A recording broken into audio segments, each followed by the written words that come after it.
Some game genres suit VR better than others, and escape room experiences, if done well, certainly are a genre which excels within the VR environment. If, like me, you used to watch games like the Krypton Factor or the Crystal Maze and thought, I would love to do that, then Dungeon Escape VR is likely to be your sort of game. Dungeon Escape VR was developed and published by Silver Machine Studios.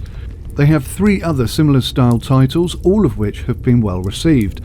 Spacescape is their most recent release, a game which I haven't reviewed yet but hope to in the future, and they have another upcoming title called No Ordinary Elevator, which is promoted to be released in 2019, and I'd love to get the opportunity to review that too. The game was released on the 8th of April 2017, so I'm pretty late to get into this game. It will set you back £3.99, and it will work on the HTC Vive, the Valve Index, Windows Mixed Reality and the Oculus Rift.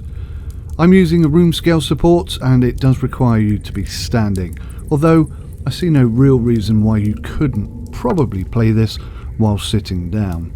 You cannot turn the room, however, which with a wired device might cause you some issues, and if you're sat down, obviously that's going to cause you some more issues as well.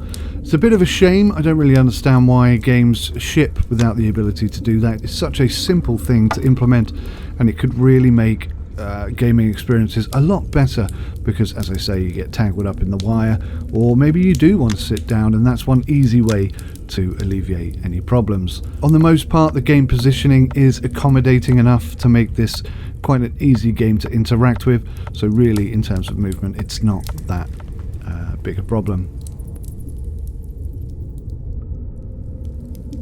Dungeon Escape VR is a combination of logic and skill-based puzzles and challenges. I will do my best not to spoil any of the challenges here. The game ships with 2 rooms, an easy and a hard challenge room, and the challenges themselves all vary in terms of difficulty. Graphically, this game is solid, nice to look at and enjoyable to interact with. Some of the challenges are easier than others, as I mentioned earlier, but once you understand the basic mechanics and the basic principle behind the things, you should be flying through this game pretty quickly.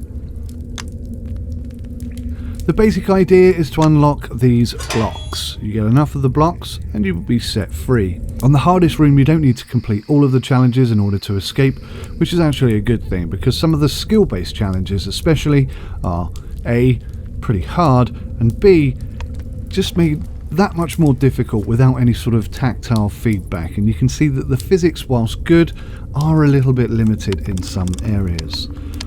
I enjoyed this game an awful lot. I think it has limited to no replayability, as do most games of this genre, but it is family friendly, it is vibrant and really rather enjoyable. Highly recommended game, I think, especially at Christmas. If you're looking for something that the whole family can play on VR, then this one definitely ticks the box in all of those areas. And as I say, it's really good. Be sure to check out Silver Machine Studios' other games on Steam. Every single one of them has been received very, very well. And obviously they have the new Lift version coming out later this year, or perhaps the beginning of next year. I'm not entirely sure when the release date is set for, but I'd definitely be looking at grabbing that if it's out before Christmas. Thanks for watching, take care of yourselves, till next time, goodbye.